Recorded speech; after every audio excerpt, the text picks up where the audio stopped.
भारत खबरें रही जो हो सही। समाजवादी पार्टी महिला सभा की नवनियुक्त प्रदेश अध्यक्ष रीबू श्रीवास्तव ने बस्ती जनपद में पत्रकारों से वार्ता किया। उन्होंने समाजवादी पार्टी की नीतियों और रीतियों को बताया। उन्होंने कहा कि महिलाओं का सम्मान समाजवादी पार्टी में ही सुरक्षित है। उन्होंने भारतीय जनता पार्टी की सरकार पर जमकर निशाना साधा। आप समाजवादी महिला मोर्चा की प्रदेश अध्यक्ष निर्वाचित हुई हैं, बस्ती दौरा है आपका, तो क्या कुछ प्रोग्राम था, जरा बताएं इस बारे में। आपके माध्यम से अपने राष्ट्रीय अध्यक्ष जी को धन्यवाद देती हूँ कि उन्होंने मुझे ये जिम्मेदारी दी समाजवादी पार्टी की महिला विंग की प्रदेश अध्यक्ष होने की। और इसी क्रम में पूरे प्रदेश में समाजवादी पार्टी की महिला विंग की संगठन की समीक्षा बैठक के क्रम में चंदौली से शुरू करके लगभग 10-12 जनपदों से होते हुए यहाँ बस्ती में आई हूँ। आज ही अयोध्या भी संगठन की बैठक थी। तो मेन मुद्दा हमारा यह है कि समाजवादी पार्टी की महिला संगठन जो बहुत मजबूती से काम करती है समाजवादी की पार्टी के साथ, वो और धारदार तरीके से काम करे और महिला संगठन का बूथ स्तर तक उनकी कमेटी बनी हो, विधानसभा स्तर तक, वार्ड स्तर तक, हर तरह से उनकी कमेटी एक संगठित तौर पे मजबूत ढंग से बनाई जाए, ताकि जब इलेक्शंस हों तो समाजवादी पार्टी के पक्ष में जो आम जनता वोट देने के लिए बैठी है उनको एक रास्ता मिल सके, उनको एक दिशा निर्देश मिल सके महिलाओं के माध्यम से। और महिलाओं की भूमिका किसी भी इलेक्शन में सबसे ज़्यादा होती है, क्योंकि वो घर तक और अप्रोच कर पाती हैं। तो इसलिए हम अपनी महिला संगठन को और मजबूती से तैयार करना चाहते हैं, क्योंकि पूरे उत्तर प्रदेश की जनता समाजवादी पार्टी की तरफ देख रही है।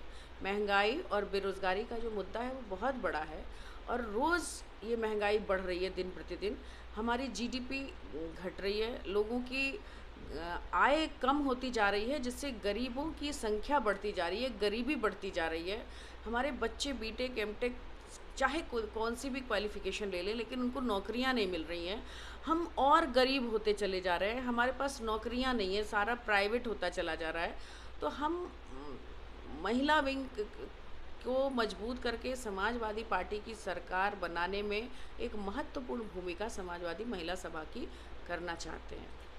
पार्टी में महिलाओं के अधिकार को लेके आगे टिकट में जो महिलाओं को सम्मान मिलेगा, तो उस पर क्या स्टैंड रहेगा आपका? देखिए, सबसे ज़्यादा समाजवादी पार्टी में ही महिलाओं का सम्मान होता है। आप जिला पंचायत सदस्य के चुनाव को ले लीजिए, प्रधानी के इलेक्शंस को ले लीजिए, संगठन को ले लीजिए और विधानसभा लोकसभा के इलेक्शंस को ले लीजिए। सबसे ज़्यादा अगर कोई पार्टिसिपेशन है किसी दल में महिलाओं का, तो समाजवादी पार्टी में है। आज देखिए, रूलिंग पार्टी बीजेपी है। मुझे कैबिनेट में या राज्य मंत्री में कितनी महिलाओं की संख्या है ये आप भी जानते हैं। तो समाजवादी पार्टी में महिलाओं की भूमिका बहुत ज़्यादा है और नेताजी से लेकर के अब तक राष्ट्रीय अध्यक्ष जी की सोच भी महिलाओं को आगे लाने की, उनको राजनीति में एक सशक्त भूमिका देने की उनकी हमेशा मंशा रही है। प्रदेश में महिला सुरक्षा के बारे में क्या आपको लगता है, कैसा सुरक्षा है प्रदेश में महिलाओं का?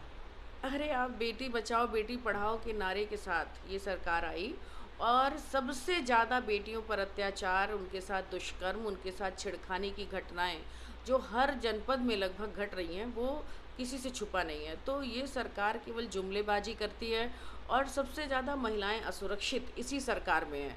हमारी पार्टी में, हमारी सरकार में माननीय राष्ट्रीय अध्यक्ष जी ने 1090 एक डायल योजना शुरू की थी, जिससे हर घर की बच्चियों को, एक आम लड़कियों को भी एक अपना सा, एक संबल सा महसूस होता था कि हम कहीं भी जाएंगे, कोई भी दिक्कत होगी तो हमारे पास वो जो नंबर है, उस नंबर से हम अपनी सुरक्षा कर सकते हैं। लेकिन आज की डेट में ये कुछ भी नहीं है और सरकार की नीयत भी लड़कियों के मामले में मुझे नहीं लगता कि बहुत कुछ अपराध कंट्रोल करने की हो, वरना अगर होती तो इतनी सारे अपराध होते चले जा रहे हैं और उसकी कंटिन्यूटी बनी हुई है, कहीं भी वो रुक नहीं रहा है।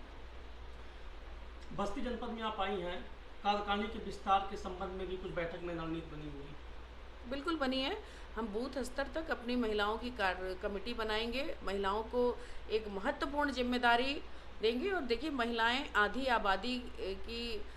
आबादी से जुड़ी हुई हैं और वो आधी आबादी जो आप घरों से लेकर के बाहर तक देखिए, पूरी आबादी पे जिनका राज है, उनको मैं और धारदार तरीके से समाजवादी पार्टी की संगठन की जिम्मेदारी बढ़ चढ़ कर देना चाहती हूँ। और महिलाएं बहुत सशक्त हैं और मैं तो मेरा ये मानना है कि उत्तर प्रदेश की 25 लगभग 25 करोड़ की आबादी में हर व्यक्ति की निगाहें जब समाजवादी पार्टी की तरफ टिकी हुई हैं, तो ऐसे में हमारी महिला साथियों की बहुत बड़ी भूमिका हो जाती है समाजवादी पार्टी की सरकार बनाने की। दौरे के क्रम में अगला पड़ाव क्या होगा आपका? अगला कहाँ आप बुक करेंगी? अभी कल संत कबीर नगर, सिद्धार्थ नगर और ऐसे ही हम पूरे हर दिन में 1-2 ज़िले की समीक्षा बैठक कर लेते हैं। और ऐसे ही लगभग 1 महीने में सब कंप्लीट हो जाएगा, तो हम लोग एक मजबूत संगठन तैयार करेंगे और प्रदेश कमेटी तैयार करेंगे, उसके बाद विधानसभा कमेटी तैयार करेंगे, फिर बूथ स्तर पर भी कमेटियां तैयार करेंगे। हमारी महिलाएं हर क्षेत्र में काम करेंगी, बेसिकली वोटर लिस्ट पे काम करेंगी।